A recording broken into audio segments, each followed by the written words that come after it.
আসসালামু আলাইকুম প্রিয় দর্শক, অন্য মঞ্চের আলাপচারিতায় আপনাদের সকলকে আমন্ত্রণ জানাচ্ছি। তখন এপি সেই খবরে লিখে সেই 2005 সাল থেকে গ্রামীণ ব্যাংকের প্রতিষ্ঠাতা মোহাম্মদ ইউনুস তিনি ক্লিন্টন ফাউন্ডেশনে টাকা দিয়ে আসছেন এবং 1 লাখ থেকে $2.5 লাখ বিভিন্ন সময়কার ডোনেশনের খবর তারা প্রকাশ করে। এখন বাংলাদেশে ইউনুস বিরোধী পক্ষ বরাবর প্রশ্ন তুলে এসেছেন, শেখ হাসিনাও বাংলাদেশে বিভিন্ন সময় তার বক্তব্যে প্রশ্ন তুলেছেন যে গরিবের ব্যাংকার গরিবের কাছ থেকে অর্থ নিয়ে উচ্চ সুদে ঋণ দিয়ে যিনি গরিবের ভাগ্য পরিবর্তনের কথা বলছেন, তিনি কোন প্রক্রিয়ায় বাংলাদেশ থেকে এই পরিমাণ অর্থ বিদেশে নিয়ে গেলেন যে তিনি ক্লিন্টন পরিবারের সঙ্গে সরাসরি লাখ লাখ ডলার ডোনেশন দিয়ে সম্পর্ক গড়ে তুললেন।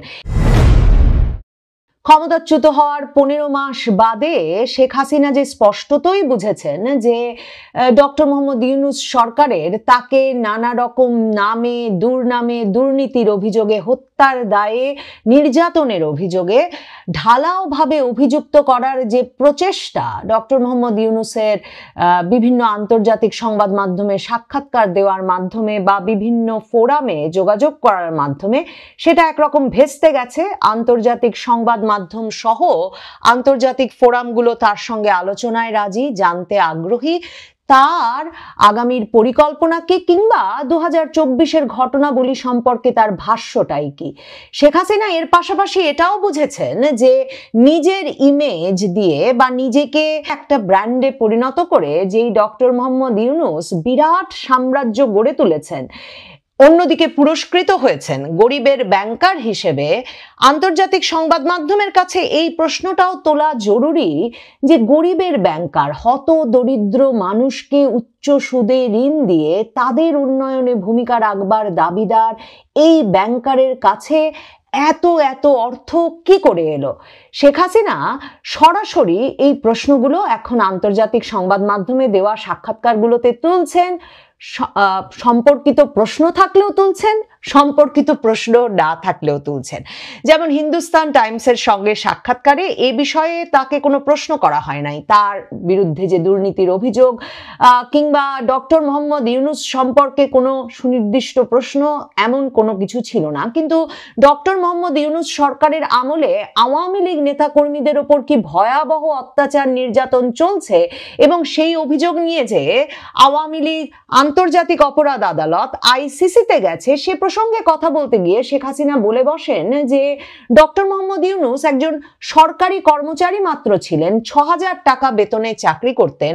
তিনি কি করে এত বিপুল সম্পদ গড়ে তুললেন যে বাংলাদেশের বিভিন্ন ব্যাংক অ্যাকাউন্টে তার নামে 5,000 কোটি টাকার ফিক্সড ডিপোজিট আছে, সেই বিষয়টি খতিয়ে দেখা দরকার। এবং তিনি এর পাশাপাশি এই প্রশ্নও করেন যে ডক্টর মোহাম্মদ ইউনুস অত টাকা পেলেন কোথায় যে সেই টাকা নিয়ে তিনি হিলারি ক্লিন্টনের ক্যাম্পেইনে কিংবা প্রেসিডেন্ট ক্লিন্টনের চ্যারিটি ফাউন্ডেশনে টাকা dollar lakh lakh dollar donate করে বসলেন। এই প্রশ্নগুলো তিনি যে তোলা বন্ধ করবেন না তার প্রমাণ ইন্ডিয়ান এক্সপ্রেসের সঙ্গে সাক্ষাৎকারে তাকে যখন সাংবাদিক প্রশ্ন করেছেন যে আপনার বিরুদ্ধে, শেখ হাসিনার বিরুদ্ধে তো অভিযোগ যে তিনি $234 বিলিয়ন বাংলাদেশ থেকে পাচার করে দিয়েছেন এবং সেক্ষেত্রে তাকে মূলত সাহায্য করেছেন ভূমিমন্ত্রী সাইফুজ্জামান চৌধুরী আর এস আলম গ্রুপের মাধ্যমে নাকি মূলত তিনি সেই টাকা পাচার করেছেন। ইন্ডিয়ান এক্সপ্রেসের ওই প্রশ্নের জবাবে শেখ হাসিনা বলেছেন এই অভিযোগ যে শুধুমাত্র কোনো রকম সাক্ষ্য প্রমাণ ছাড়া ঢালাও একটা অভিযোগ তাই নয়, এটা একটা হাস্যকর অভিযোগ, এটা লাফেবল অভিযোগ। কারণ তার মানে $234 বিলিয়ন পাচার করতে হলে শেখ হাসিনা সরকারের আমলে শেখ হাসিনা তার মানে যতটা রাষ্ট্রীয় বাজেট আছে স্টেট বাজেটের চেয়েও বেশি পরিমাণ টাকা পাচার করে ফেলেছেন। তো শেখ হাসিনা বলছেন এই অভিযোগের কোনো সাক্ষ্য প্রমাণ নাই, যেই অভিযোগ এখন ইউনুস সরকার তার বিরুদ্ধে আনছে $234 বিলিয়ন পাচার করে দেওয়ার। কিন্তু শেখ হাসিনার আমলে, তার আমলে যে বাংলাদেশের অর্থনীতি 450% বেড়েছে সেটার সরাসরি সাক্ষ্য প্রমাণ আছে। কারণ আন্তর্জাতিক অর্থ তহবিল IMF সহ আন্তর্জাতিক সংস্থাগুলো এই পরিসংখ্যানের সঙ্গে একমত হয়েছে এবং এর প্রশংসা করেছে। শেখ হাসিনা পাল্টা প্রশ্ন করে সাংবাদিককে বলছেন যে এত নাইভ হলে, সাংবাদিকরা এত বোকা সেজে থাকলে তো চলবে না। ৬,০০০ টাকার সরকারি কর্মচারী, আবার সেই যুক্তি, কি করে ৫,০০০ কোটি টাকার ফিক্সড ডিপোজিটের মালিক হলেন, সঞ্চয়ের মালিক হলেন, সেটা যেমন খুঁজে বের করা দরকার, তেমনি ইন্ডিয়ান এক্সপ্রেসে আরো সম্পদের খবর ফাঁস করে দিলেন শেখ হাসিনা। তিনি বললেন যে এর পাশাপাশি জানা দরকার যে কিভাবে মোহাম্মদ ইউনূস পূর্বাচলে ৪,০৮০ কাঠা জমির মালিক হয়েছেন। শেখ হাসিনার বিরুদ্ধে পূর্বাচলে জমি, রাষ্ট্রীয় জমি তার আত্মীয় স্বজনকে দেওয়ার অভিযোগে এখন মামলা চলছে এবং সেখানে তার পুত্র, কন্যা সহ সকলকে অভিযুক্ত করা হয়েছে। শেখ হাসিনার সেসব অভিযোগে যেই জমিগুলোর বিষয়ে অভিযোগ আনা হয়েছে সেগুলো ৫ কাঠা করে জমি, সরকারি জমি নাকি বরাদ্দ হয়েছে শেখ হাসিনা এবং তার পরিবারের নামে। সেই বিরাট মামলা চলছে দুর্নীতি দমন কমিশনে। শেখ হাসিনা বলছেন ৪,০৮০ কাঠা জমি কি করে ডক্টর ইউনূস পেলেন পূর্বাচলে, সেটা সাংবাদিকদের এখন খতিয়ে দেখা উচিত।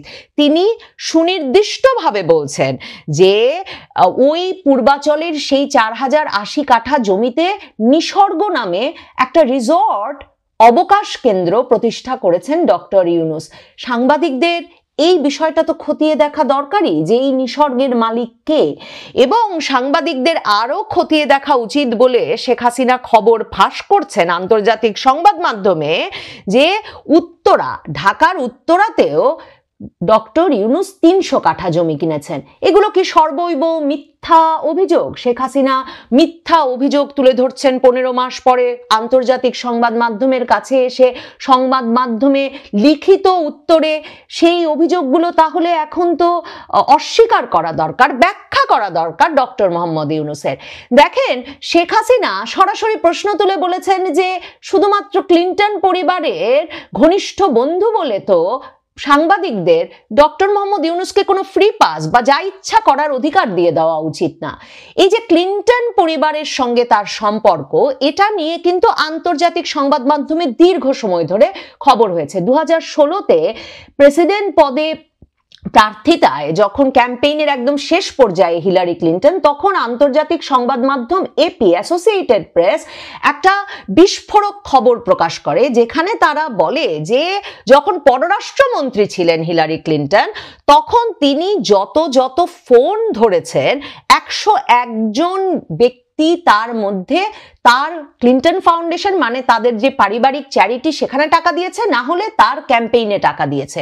এবং ওই ব্যক্তিদের জন্যে তিনি পররাষ্ট্র মন্ত্রণালয়কে এবং তার যে ব্যক্তিগত প্রভাব পররাষ্ট্রমন্ত্রী হিসেবে সেটাকে সরাসরি ব্যবহার করেছেন। এবং এপির সেই খবরে তারা বলে যে ১০১ জন ব্যক্তি যাদের সঙ্গে হিলারি ক্লিন্টন পররাষ্ট্রমন্ত্রী থাকা অবস্থায় ফোনে কথা বলেছেন বা সামনে সাক্ষাৎ করেছেন, তারা এই দুই জায়গা মিলে মানে ক্যাম্পেইনে অথবা হিলারি ক্লিন্টনের পরিবারের মানে বিল ক্লিন্টন হিলারি ক্লিন্টনের পরিবারের ফাউন্ডেশনে মিলিয়ে অন্তত $236 মিলিয়ন দিয়েছে। এবং এর মধ্যে 40 জন অন্তত $1 লাখ বেশি দিয়েছেন এবং অন্তত 20 জন $10 লাখ বেশি দিয়েছেন। এই খবরটিতে, এপির সেই বিস্ফোরক খবরটিতে, যেটি বলা হয় বিরাট ভূমিকা রাখে হিলারি ক্লিন্টনের ইন্টেগ্রিটি, সততা নিয়ে ওই প্রেসিডেন্ট ক্যাম্পেইনের শেষ দিকে প্রশ্ন তুলতে এবং হিলারি ক্লিন্টনের পরাজয়ের একটা মুখ্য ভূমিকা পালন করে, সেই খবরটাতে এ কথাও বলা হয় সবচেয়ে বড় যে খবরটা আসে সামনে সেটা ডক্টর মোহাম্মদ ইউনূস সম্পর্কে। সেখানে বলা হয় যে among those granted time with Clinton, একজন internationally known economist doctor Muhammad Yunus, তিনি সরাসরি তার বাংলাদেশ সরকার যে তাকে তার গ্রামীণ ব্যাংকের পদ থেকে সরে যেতে বলছে, এই বিষয়টি নিয়ে বাংলাদেশ সরকারের উপর চাপ প্রয়োগের অনুরোধ জানান এবং তিনবার হিলারি ক্লিন্টন তার সঙ্গে এই বিষয়ে দেখা করেন। তখন এপি সেই খবরে লেখে সেই 2005 সাল থেকে গ্রামীণ ব্যাংকের প্রতিষ্ঠাতা মোহাম্মদ ইউনুস তিনি ক্লিন্টন ফাউন্ডেশনে টাকা দিয়ে আসছেন এবং 1 লাখ থেকে $2.5 লাখ বিভিন্ন সময়কার ডোনেশনের খবর তারা প্রকাশ করে। এখন বাংলাদেশে ইউনুস বিরোধী পক্ষ বরাবর প্রশ্ন তুলে এসেছেন, শেখ হাসিনাও বাংলাদেশে বিভিন্ন সময় তার বক্তব্যে প্রশ্ন তুলেছেন যে গরিবের ব্যাংকার, গরিবের কাছ থেকে অর্থ নিয়ে উচ্চ সুদে ঋণ দিয়ে যিনি গরিবের ভাগ্য পরিবর্তনের কথা বলছেন, তিনি কোন প্রক্রিয়ায় বাংলাদেশ থেকে এই পরিমাণ অর্থ বিদেশে নিয়ে গেলেন যে তিনি ক্লিন্টন পরিবারের সঙ্গে সরাসরি লাখ লাখ ডলার ডোনেশন দিয়ে সম্পর্ক গড়ে তুললেন। এবং এপি হিলারি ক্লিন্টন বিষয়ক ওই খবরে স্পষ্টত বলেছিল যে সরকারের উপর চাপ প্রয়োগ করতেই হিলারি ক্লিন্টন 2012 সালে একবার বাংলাদেশ সফরে যান। পররাষ্ট্র মন্ত্রণালয়ের মানে মার্কিন পররাষ্ট্র মন্ত্রণালয়ের কর্মকর্তাকে এই বিশেষ কাজে নিয়োজিত করেন যাতে তিনি বাংলাদেশ সরকারের উপর চাপ প্রয়োগ অব্যাহত রাখেন। বাংলাদেশের তখনকার প্রধানমন্ত্রী শেখ হাসিনার ছেলে সজীব ওয়াজেদ জয়ের আমেরিকায় কোনো অবৈধ অর্থ সম্পদ আছে কিনা সেই বিষয়ক তদন্ত করেন ইউনুসের অনুরোধে। এরকম নানা অভিযোগ তখন কিন্তু বেরিয়ে এসেছিল। এখন শেখ হাসিনা প্রশ্ন তুলছেন যে ক্লিন্টন পরিবারের বন্ধু বলে তো ডক্টর মোহাম্মদ ইউনুসকে এই ছাড় দেওয়া যায় না। গরিবের ব্যাংকার কিনা হাজার হাজার কাঠা জমির মালিক হয়ে বসে আছে, সেই বিষয়গুলো সাংবাদিকদের খুঁজে বের করা উচিত। ডক্টর ইউনুসের সম্পদের পরিমাণটা কত বিশাল সেটার একটা অনুমান করা যায় যখন 666 কোটি টাকা কর মওকুফ করিয়ে নিলেন তিনি 2024-এর আগস্টে ক্ষমতায় এসে, এবং এর পাশাপাশি 5 বছরের জন্য কর অব্যাহতি নিলেন। গ্রামীণ ব্যাংকের ব্যবস্থাপনা পরিচালক পদে তার থাকাটা কতটা লাভজনক, মানে গরিবের ব্যাংকার হিসেবে তার থাকাটা কত লাভজনক দেখেন যে সেই জন্য লাখ লাখ ডলার ডোনেশন দিয়ে মার্কিন পররাষ্ট্রমন্ত্রীকে দিয়ে বাংলাদেশ সরকারের উপর চাপ প্রয়োগ করিয়েছেন তিনি। শুধু সেটাই নয়, তিনি এই দফায় ক্ষমতায় এসে গ্রামীণ ব্যাংকের ওপর থেকে সরকারের যে মালিকানা সেটা কিন্তু কমিয়ে এনেছেন সরকারি অধ্যাদেশ জারি করে। সরকারের মালিকানা ছিল 25%, এখন ডক্টর ইউনুসের সরকার অধ্যাদেশ জারি করে নিয়ম করে দিয়েছে যে গ্রামীণ ব্যাংকে সরকারের মালিকানা থাকবে মাত্র 10% এবং সরকার গ্রামীণ ব্যাংকের চেয়ারম্যান পদে কে থাকবেন এসব বিষয়ে কোনো সিদ্ধান্ত দিতে পারবে না। তার মানে গ্রামীণ ব্যাংক একটা সরকারি উদ্যোগে প্রতিষ্ঠিত প্রতিষ্ঠানটিকে তার হস্তক্ষেপে নিয়ে আসা, তার কুক্ষিগত করাটা কতটা গুরুত্বপূর্ণ। আন্তর্জাতিক সংবাদ মাধ্যমে এই প্রশ্নগুলো শেখ হাসিনা ওঠানোর পর ডক্টর মোহাম্মদ ইউনুসকে নিশ্চয়ই এর উত্তর দিতে হবে, আর না হলে সারা পৃথিবীব্যাপী তিনি যে 3-0 তত্ত্ব প্রচার করতে কিংবা গরিবের ব্যাংকার হিসেবে বক্তৃতা দিয়ে বেরিয়ে পৃথিবীর এলিটদের সঙ্গে, মানে পৃথিবী এই যে ক্লিন্টনের মতো প্রেসিডেন্ট থেকে শুরু করে পৃথিবীর গুরুত্বপূর্ণ ব্যক্তিদের সঙ্গে সম্পর্ক রেখে এসেছেন, একই নৈশভোজে বসেছেন কিংবা ব্যক্তিগত সংলাপের সুযোগ পেয়েছেন, শেখ হাসিনা জানেন এই প্রশ্নগুলো নিয়মিত ওঠালে ডক্টর ইউনুসের সেই ইমেজ ক্ষতিগ্রস্ত হবে। ডক্টর ইউনুস নিশ্চয়ই নিজেও সেটা টের পাচ্ছে। মনে করে দেখুন ক্লিন্টন ফাউন্ডেশন এই তাদের এই বড় সড় ডোনার মানে অর্থদাতা ডক্টর মোহাম্মদ ইউনুসের প্রতি কৃতজ্ঞতায় ইউনুস যখন ক্ষমতায় এলেন বাংলাদেশের, তার পরপরই যখন সেপ্টেম্বরে নিউ ইয়র্ক গেলেন সেখানে কিন্তু ক্লিন্টন ফাউন্ডেশনে তাকে সম্বর্ধনার ব্যবস্থা করা হয়েছিল, যেখানে ইউনুস মাহফুজ আলমকে পরিচয় করিয়ে দিয়েছিলেন মাস্টার মাইন্ড হিসেবে। কই ইউনুসের এত বছরের কৃতজ্ঞ বন্ধু যিনি পররাষ্ট্রমন্ত্রী পদে থেকে তার সর্বোচ্চ প্রভাব ইউনুসের জন্য বাংলাদেশ সরকারের বিরুদ্ধে খাটিয়েছিলেন, সেই ক্লিন্টন পরিবার তো এবার ডক্টর মোহাম্মদ ইউনুসকে আমন্ত্রণ জানালো না ব্যক্তিগত কোনো নৈশভোজেও। এবং ডক্টর মোহাম্মদ ইউনুসের এই যে সরকারি সফরের অর্থ কি তার তো কোনো গুরুত্বপূর্ণ লোকের সঙ্গে দেখা হচ্ছে না। সেই রকম একটা সময়ে ক্লিন্টনের সঙ্গে হিলারি ক্লিন্টনের সঙ্গে একটা ছবি তো ডক্টর মোহাম্মদ ইউনুসের নিউ ইয়র্ক সফরকে একেবারে জায়েজ করে ফেলতে পারত। কই সেই ছবির ফটো সেশনেরও তো সুযোগ পেলেন না ডক্টর মোহাম্মদ ইউনুস। এগুলো অত্যন্ত গুরুত্বপূর্ণ পরিবর্তন। শেখ হাসিনা জানেন এই প্রশ্নগুলো যখন তার ইংরেজিতে দেওয়া সাক্ষাৎকারে আন্তর্জাতিক সংবাদ মাধ্যমে লিপিবদ্ধ হচ্ছে, ডক্টর ইউনুসকে ইউনূস সরকারকে, বিশেষভাবে সেই ইউনূসকে যিনি অর্থনীতিবিদ হিসেবে, গরিবের ব্যাংকার হিসেবে বিশ্বের বিশ্ববিদ্যালয়গুলোতে কিংবা আন্তর্জাতিক ফোরামগুলোতে অতিথি হয়ে গিয়ে বক্তব্য দিতে চান, তার ইমেজকে বড় ধরনের প্রশ্নের মুখে ফেলবে। আন্তর্জাতিক সংবাদ মাধ্যম এরপর ডক্টর ইউনূসকেও প্রশ্ন করবে হাজার হাজার কাঠা জমির মালিক হলেন কি করে। আর এর মালিক ডক্টর মোহাম্মদ ইউনূস হয়তো সোশ্যাল বিজনেস মডেলে বলবেন, সামাজিক ব্যবসা মডেল তুলে ধরে বলবেন যে এর মালিক গরিব গ্রামীণ নারীরা। তখন নিশ্চয়ই আন্তর্জাতিক সংবাদ মাধ্যমগুলো এই প্রশ্ন ডক্টর মোহাম্মদ ইউনূসকে করবে, কিংবা হয়তো কোনো বিশ্ববিদ্যালয়ের কোনো কৌতূহলী ছাত্র করে বসবে যে গরিব নারীদের সেই টাকা কি করে আমেরিকায় এসে লাখ লাখ ডলার হয়ে ক্লিন্টন ফাউন্ডেশনের চ্যারিটিতে কিংবা হিলারি ক্লিন্টনের ক্যাম্পেইনে চলে গেল।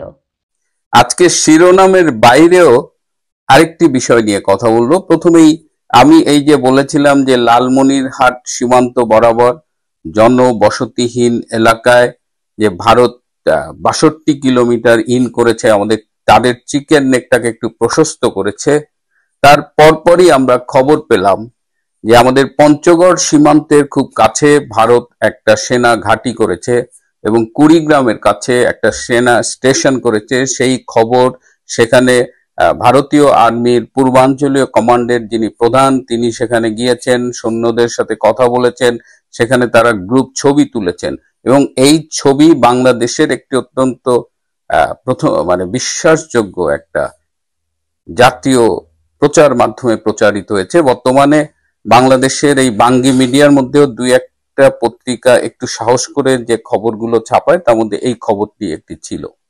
পাশাপাশি আমরা দেখলাম যে ভারতের প্রতিরক্ষা মন্ত্রী রাজনাথ সিং তিনি ভারতীয় একটা নিউজ 18-এর সাথে একটা সাক্ষাৎকার দিয়েছেন। সেখানে তিনি প্রতিবেশীদের ব্যাপারে কথা বলেছেন, বাংলাদেশের ব্যাপারে কথা বলেছেন। সেখানে তিনি বলেছেন যে ভারতের নীতি হলো যে প্রতিবেশীদের সাথে সুসম্পর্ক বজায় রাখা। পাশাপাশি এটাও বলেছেন যে ভারত আন্তর্জাতিক সন্ত্রাসবাদ মোকাবেলার জন্য প্রস্তুত, তাদের নিরাপত্তার প্রতি হুমকি হলে তারা যে কোনো পদক্ষেপ নিতেও তৈরি আছে। এই কথা বলার পাশাপাশি তারা ডক্টর ইউনূসকে এটাও স্মরণ করিয়ে দিয়েছেন যেন তিনি সতর্কতার সাথে কথা বলেন, কারণ ডক্টর ইউনূস ক্ষমতা গ্রহণ করবার আগেই একটি সাক্ষাৎকারে ভারতকে মোটামুটি শাসিয়েছিলেন। তারপরে তিনি চীনে গিয়ে বলেছেন যে ভারতের যে 7 রাজ্য রয়েছে নর্থ ইস্ট স্টেটস, সেগুলো ল্যান্ডলক এবং সমুদ্রের একমাত্র অভিভাবক নাকি ডক্টর ইউনূস, এবং তিনি শাসিয়েছেন। আবার ওদিকে চায়নাকে পরামর্শ দিয়েছেন যে ভারতের 7 স্টেটসের সাথে বিজনেস করতে হলে ডক্টর ইউনূসের মাধ্যমে করতে হবে। কি একটা বৃহৎ প্রতিবেশীর 7টা রাজ্যের লিস্ট যেন উনি নিয়েছেন। তো এইসব প্রেক্ষিতে ভারত কিন্তু অনেকদিন ধরেই একদম বাংলাদেশ ভারত সীমান্ত বরাবর সামরিক প্রস্তুতি নিয়ে রেখেছে এবং এবার রাজনাথ সিং খুব কঠোর ভাষায় তিনি একটি সতর্কতা উচ্চারণ করলেন। রাজনাথ সিং খুব মেপে মেপে কথা বলেন, যারা তার কথা শুনেছেন তিনি একদম কি ওয়ার্ডস গুলো ইউজ করেন, তিনি অনেক বেশি কথা বলেন না। তো বাংলাদেশের জন্য যা বোঝার সেটা তিনি বুঝিয়ে দিয়েছেন। যাই হোক, এই যে একটা উত্তেজনা, ভারতকে খোঁচানোর যে ফল বাংলাদেশ যে কোনো সময় পেতে পারে, এবং ভারত কিন্তু মুখে কথা বলছে না, তারা কাজে প্রমাণ করছে। এদিকে ডক্টর ইউনূস যিনি রাষ্ট্রের অন্তত 2000 কোটি টাকা ব্যয় করেছেন এই ইন্টারন্যাশনাল লবিং এর মাধ্যমে, তিনি দেশীয় প্রচার মাধ্যমের সাথে দেশীয় মিডিয়ায় সংবাদ সম্মেলন করতে বা সাক্ষাৎকার দিতে খুব একটা আগ্রহ বোধ না করলেও তিনি যতবার বিদেশে যান কোনো না কোনো একটা বিদেশি মিডিয়ার সাথে একটা সাক্ষাৎকার দেন এবং তার প্রচলিত ধরন অনুযায়ী একের পর এক মিথ্যা তথ্য তিনি পৃথিবীর সামনে তুলে ধরেন। এবং তার পাবলিক রিলেশনস অ্যাক্টিভিটিস বা পিআর অ্যাক্টিভিটিস কিন্তু মারাত্মক।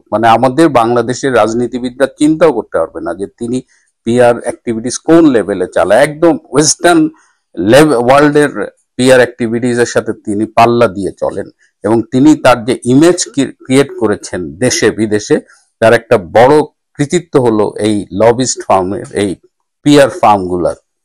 কিন্তু এত টাকা খরচ করার পরেও কি যেন হয়েছে যে তার এই পিআর অ্যাক্টিভিটিস গুলা যেন আর সাফল্যের মুখ দেখছে না।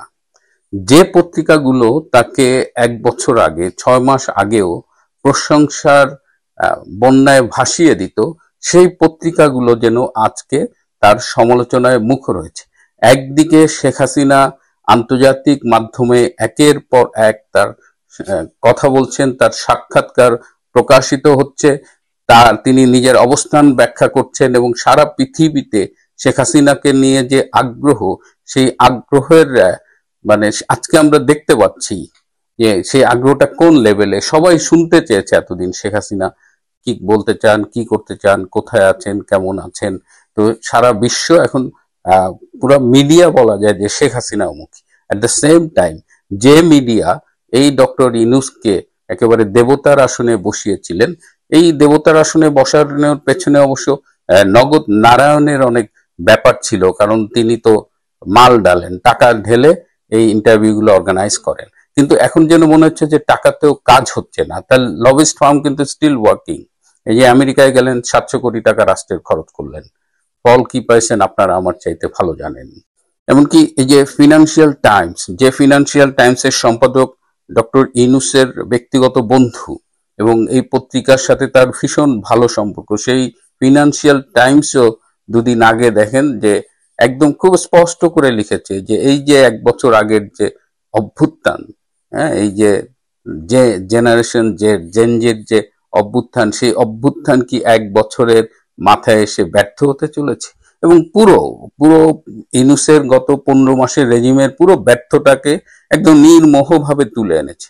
এটা তো কথা ছিল না। অ্যাটলিস্ট ডক্টর ইউনূস তো এটা স্পেক করেনি। তার তো মানে পিআর এর পেছনে অর্থ ঢালার কোনো কমতি নাই।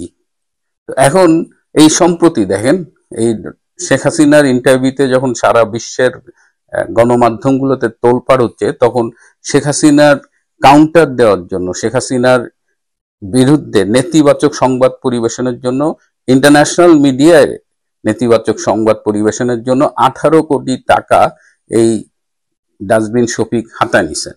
এটা আমি আপনাদের আগে জানিয়েছিলাম যে 18 কোটি টাকা ডক্টর ইউনূসের কাছ থেকে নিয়েছেন। এটা রাষ্ট্রের, সরকারের টাকা, এই আমার আপনার ট্যাক্সের টাকা। সেই টাকা দিয়ে সে মানে শেখ হাসিনার বিরুদ্ধে সারা পৃথিবীর গণমাধ্যমে নিউজ করবে। এবং এই যে টাকাটা, এই 18 কোটি টাকা আনতে এই শফিক যখন সচিবালয়ে গিয়েছিল, যখন ফাইলগুলো মুভ করাচ্ছে, তখন একটা ছোট্ট ভিডিও ক্লিপ আপনারা অনেকেই হয়তো দেখে থাকবেন যে দূর থেকে এই ডাক দিচ্ছে, ওই ডাস্টবিন শফিক। হ্যাঁ, সে সচিবালয়ের মধ্যেও সে আর নিরাপদ বোধ করে না। সেখানেও তাকে এই সে কবরে যাওয়ার পরে আমার মনে হয় যে তার এপিটাপে লেখা থাকবে যে এখানে ডাস্টবিন শফিক শুয়ে আছেন। তো সেই ডাস্টবিন শফিক এই যে ইন্টারন্যাশনালি শেখ হাসিনাকে নেগেটিভলি উপস্থাপন করবেন এবং ইউনূসকে প্রমোট করবেন, সেটাও ফেল করছে। এবং এই 18 কোটি টাকার যে রেজাল্ট, ওই বড়জোর আপনার এই কি জঙ্গিদের একটা টিভি স্টেশন আছে না, আল জাজিরা, কাতার ভিত্তিক, বড়জোর এই আল জাজিরা আর এরকম দুই একটা মানে যেগুলো আন্তর্জাতিকভাবে গ্রহণযোগ্যতা তেমন নেই, এর বাইরে কিছু পাচ্ছেন না। সুতরাং ডক্টর ইউনূস ডাস্টবিন শফিককে ডেকেছিলেন, যমুনায় ডেকে তাকে ভীষণভাবে শাসিয়েছেন এবং বলেছেন যে তুমি একটা অথর্ব, আমার ভুল হয়ে গেছে তোমাকে প্রেস টিমের নেতৃত্ব দেওয়ার। এর চেয়ে অনেক ভালো হতো যদি আমি ইউনূস সেন্টারের মাধ্যমে আমার এই প্রচারের কাজগুলো করতাম। ইউনূস সেন্টারকে দরকার হলে আরো ফান্ডিং করে, আরো স্ট্রেনদেন করে আমার প্রচার করা দরকার ছিল। You have completely failed. এবং আমাকে যারা এই ইনফরমেশন গুলো দিয়েছে তারা বলেছে তারা নাকি কখনো ডক্টর ইউনূসকে এরকম উত্তেজিত হতে দেখেনি। এবং পুরোটাক্ষণ এই ডাস্টবিন শফিক হাত জোরে মাথা নিচু করে দাঁড়িয়েছিল এবং ডক্টর ইউনূস তার উপরে ভীষণ ক্ষেপেছে এবং বলেছে, if you keep failing like this তাহলে I will remove you from the post, তোমাকে এই পদ থেকে সরিয়ে দেওয়া হবে। এই ডাস্টবিন শফিক আমাদের সামনে বাংলাদেশের মিডিয়া এসে যতই বাঘের মতো গর্জন করেন, 15 বছরের চরম ব্যর্থতায় আন্তর্জাতিক গণমাধ্যমের কাছে তারা বিড়ালে পরিণত হয়েছেন। তাদের কোনো কথাতেই আর কেউ বিশ্বাস করছে না। একটু খারাপই লাগছে বাংলার বাঘ ডাস্টবিন শ্রমিকের এই করুণ অবস্থা। পুরো ইউনূস সরকারেরই হরি হরি মানে একদম ভেতরে কম্পন শুরু হয়ে গেছে। প্রিয় বন্ধুরা, আজ এ পর্যন্তই।